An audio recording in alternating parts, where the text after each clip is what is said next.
কিয়ামতের ময়দানে মানুষ যতক্ষণ পর্যন্ত 5টি প্রশ্নের উত্তর দিতে না পারবে ততক্ষণ পর্যন্ত সে তার কদম তার পা এক চুলও নড়াতে পারবে না।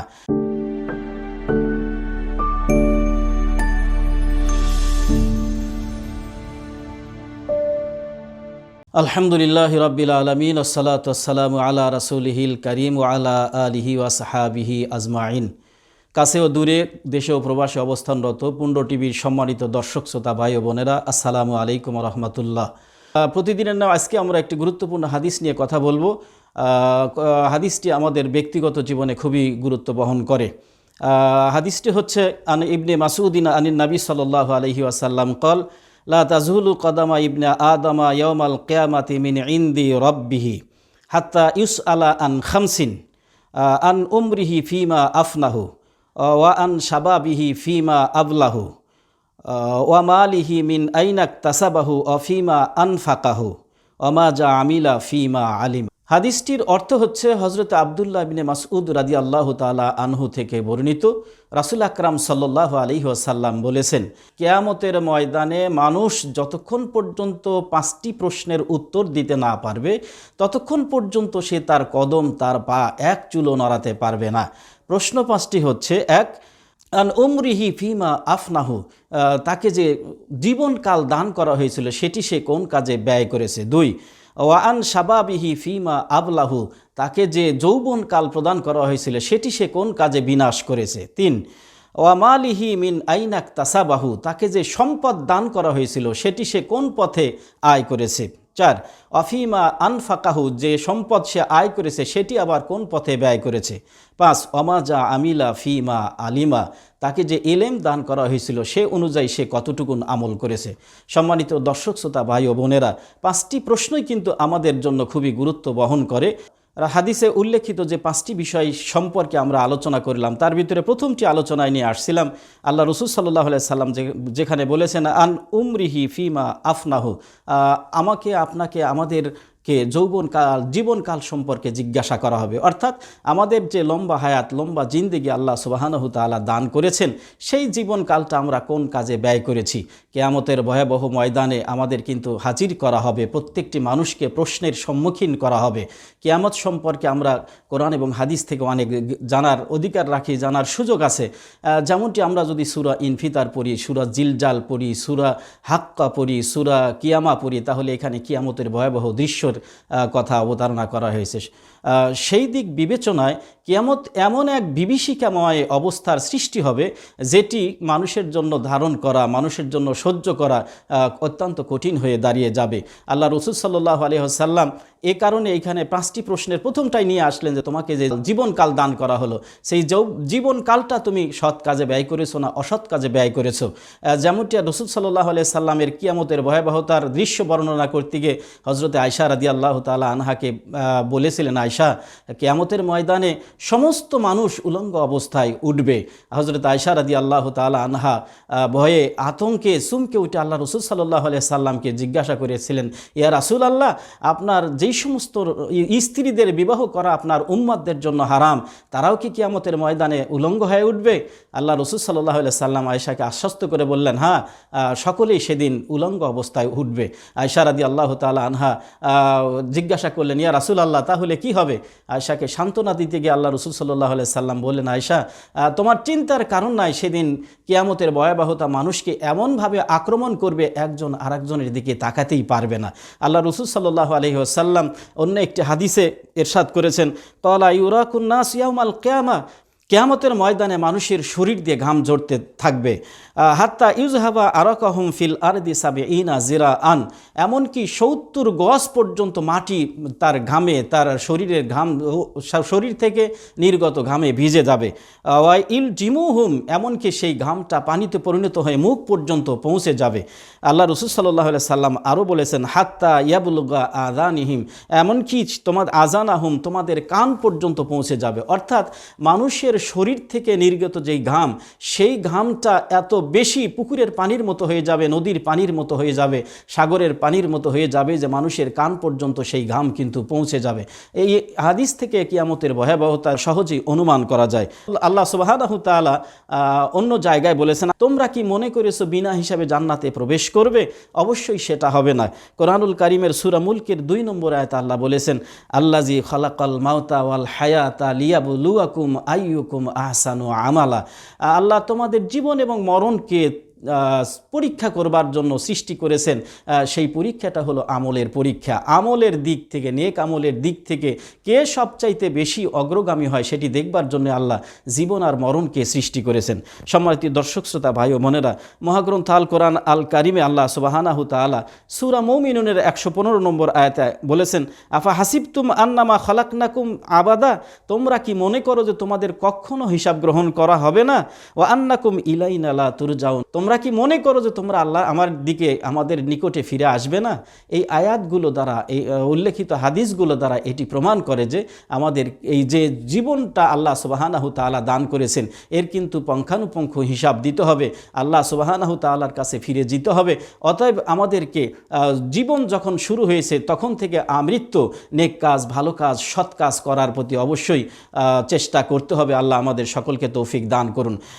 দ্বিতীয় যেই প্রশ্নটি আমাকে আপনাকে করা হবে সেটি হলো, ওয়ান শাবাবিহি ফিমা আবলাহু, তোমাদেরকে যৌবন যেই কালটি দিয়েছিলাম সেটি কোন কাজে ব্যয় করেছো? সম্মানিত দর্শক শ্রোতা ভাই ও বোনেরা, মানুষের জীবনের সবচাইতে উত্তম সময় হলো যৌবনকাল। যৌবনকালের ইবাদত বৃদ্ধকালের ইবাদত অপেক্ষা উত্তম, এটি রাসূল সাল্লাল্লাহু আলাইহি ওয়াসাল্লাম বলেছেন। পক্ষান্তরে তিনি আরও বলেছেন, বৃদ্ধকালের পাপ যৌবনকালের পাপের চাইতেও জঘন্য। অর্থাৎ বৃদ্ধকালে যদি আমরা পাপ করি সেটি কিন্তু যৌবনকালের পাপের চেয়ে অত্যন্ত জঘন্য, অত্যন্ত গর্হিত একটি কাজ। সুতরাং যৌবনকালটা আমাদেরকে ভালো কাজ দিয়ে শুরু করতে হবে, ভালো কাজের মাধ্যমে কাটাতে হবে। আমরা যদি চিন্তা করি, যৌবনে 4টি গুণ থাকে একটি পরিপূর্ণ মানুষের, পরিপূর্ণ যুবকের, পরিপূর্ণ যুবতীর। সেই 4টি গুণ হচ্ছে চিন্তা শক্তি 1, 2 নম্বর হলো তার ইচ্ছা শক্তি, 3 নম্বর হলো তার মনন শক্তি, 4 নম্বর হলো কর্মশক্তি।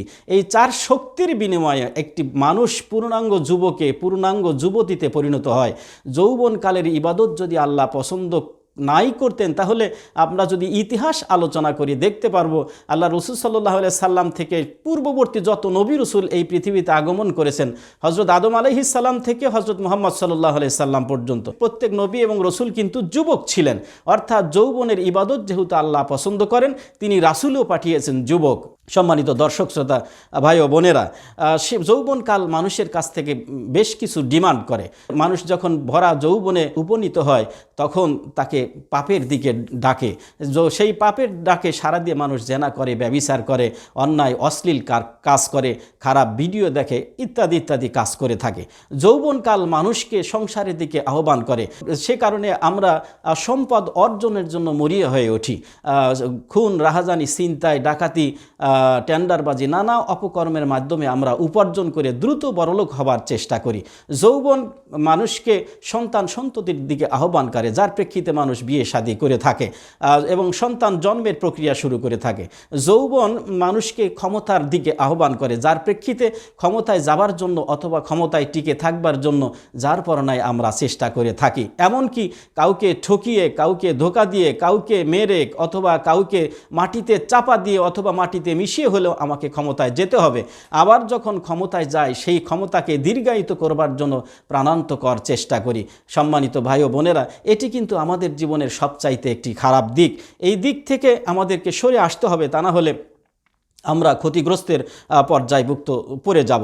যৌবনে কামনা, বাসনা, উত্তেজনা আর চরম হতাশাও কাজ করে থাকে, যার প্রেক্ষিতে মানুষ কিন্তু অন্যায় অশ্লীল কাজ করে থাকে।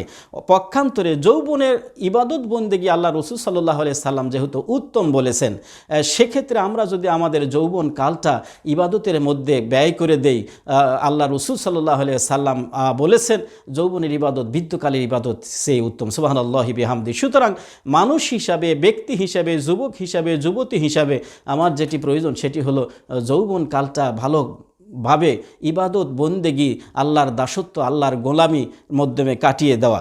সম্মানিত দর্শক শ্রোতা ভাই ও বোনেরা, এক্ষেত্রে আল্লাহ রসুল সাল্লাল্লাহু আলাইহি সাল্লাম অন্য একটি হাদিসে বলেছেন, শাবাবাকা ক্বাবলা হারামিক, 5টি কাজের পূর্বে 5টি কাজের গুরুত্ব দেওয়ার কথা যেটি আছে, সেই হাদিস আল্লাহ রসুল বলেছেন যে বার্ধক্যের পূর্বে তুমি তোমার যৌবনকে গুরুত্ব প্রদান করো। আজকে যদি আমি বৃদ্ধ হয়ে যাই তাহলে ইচ্ছা থাকা সত্ত্বেও ভালোভাবে ইবাদত আর বন্দেগী কিন্তু করতে পারবো না।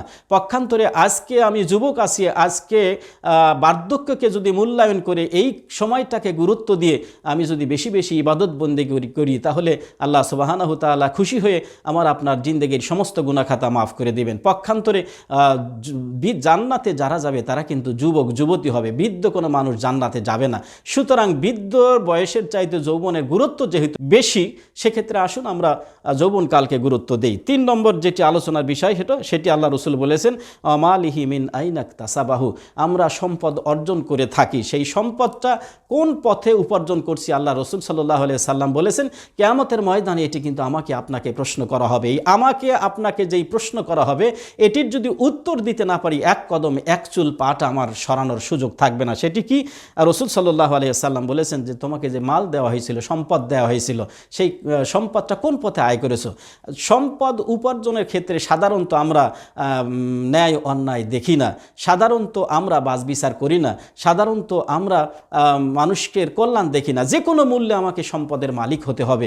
মালিক হতে গিয়ে নানা ধরনের অপকর্ম, টেন্ডারবাজি করি, চুরি করি, ডাকাতি করি, ছিনতাই করি, অফিসের বস হিসাবে কলমের মাধ্যমে খোঁচা মেরে লক্ষ লক্ষ কোটি কোটি টাকা ইনকামের চেষ্টা করে থাকি, যেটি সম্পূর্ণরূপে হারাম। আমি চাকরি করি, আমি ব্যবসা করি, আমি বাণিজ্য করি, সেখান থেকে হালাল উপায় যেই সম্পদ অর্জিত হবে সেটি হলো আমার সম্পদ। সেই সম্পদগুলো আমি হালালভাবে অবশ্যই উপার্জন করব। সম্পদ অর্জনের যেই প্রতিযোগিতা, সেই প্রতিযোগিতায় সৎপথে টিকে থাকার তৌফিক দান করেন, আমিন। 4 নম্বর যে বিষয়টা আমরা আলোচনায় নিয়ে আসবো সেটি হলো অফিমা আনফাকাহু। সম্পদ সম্পর্কে 2টা কথা এখানে আল্লাহ রসুল বলেছেন। একটা হলো আয় করলা কোন পথে, এটি যেমন জিজ্ঞাসা করা হবে। আরেকটি কথা আমাকে আপনাকে জিজ্ঞাসা করা হবে উপার্জিত সম্পদ কোন পথে ব্যয় করেছে। সূরা বাকারার প্রথম দিকে আমরা যদি আসি, সেখানে আল্লাহ সুবহানাহু তাআলা মুত্তাকিদের 5টি গুণ বা বৈশিষ্ট্যের কথা আলোচনা করতে গিয়ে বলেছেন অমিম্মা রাযাকনাহুম ইউনফিকুন। মুত্তাকি যারা হবে তাদের অন্যতম একটি সেরা গুণ হবে যে তারা সম্পদ সৎ পথে আয় করবে এবং সম্পদ সৎ পথে ব্যয় করবে।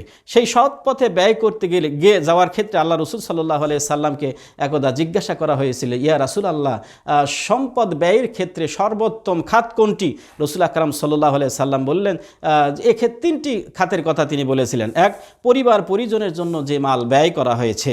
2, যে মাল জিহাদের হাতিয়ার ক্রয়ের ক্ষেত্রে ব্যবহার হয়েছে। 3, যে মাল মুজাহিদের জন্য ব্যয় করা হয়েছে। এই 3টি কাজ হলো সবচাইতে গুরুত্বপূর্ণ খাত, খরচের উত্তম খাত।